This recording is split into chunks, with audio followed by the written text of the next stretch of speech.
Welcome to a life of purity. You are watching Sattva channel. Namaste and welcome to another episode. Today we are going to make something that is traditionally eaten by Indians on a day of fast, a upwas roti or a thalipet. We are going to use a traditional ingredient for a fasting day, and that is Sabudana, Sago. These have been soaked for about 3 to 4 hours in water, and then I've drained the water and washed them once. So to make this recipe, we will begin with roasting and grinding some spices.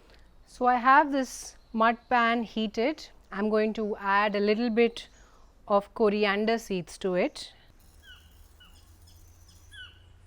Along with this, I'm going to add some cumin seeds. We're going to roast them until they're nice and fragrant, and then we will crush them up in a grinder.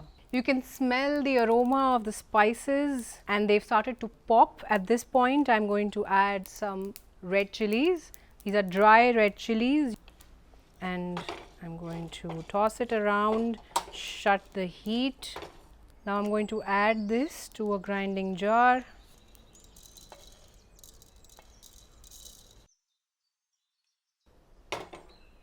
Now we're going to grind and make a powder of these roasted spices. So this is how the powdered ground masala looks. It smells amazing in here, and now I'm going to add it to the sago and the potato mash and make a thalipet out of it.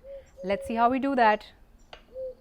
So I have half a boiled potato here. I'm going to remove the skin and I'm going to mash this potato up a little bit. We don't want any chunks of the potato, so I'm going to make sure that it's completely and thoroughly mashed up. So now that our potatoes are mashed up, I'm going to add in the sago, sabudana. And now to this, I'm going to add this bhajani atta. It's a thalipet atta. It's got rice flour, it's got water chestnut flour, it's got Bengal black gram flour.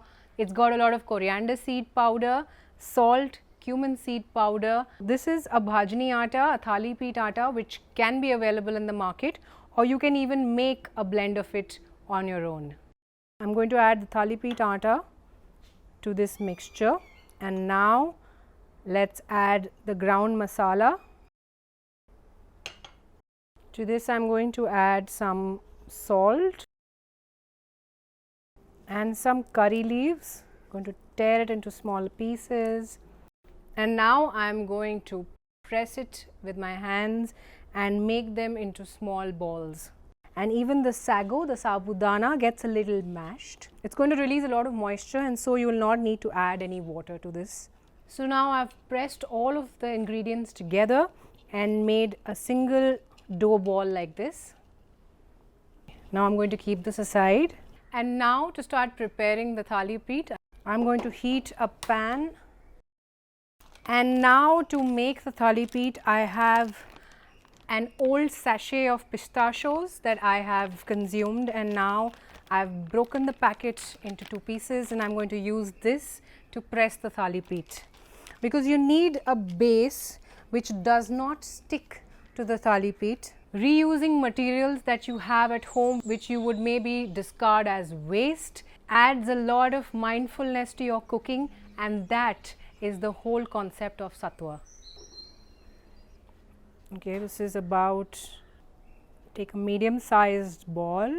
Now before flattening this, let's oil it up a little bit so it doesn't stick to the surface. I'm going to place this here and press it lightly, make it into a flattened chapati. And now I'm going to add some oil to the other side as well. Pick the entire plastic up and flip it onto the pan.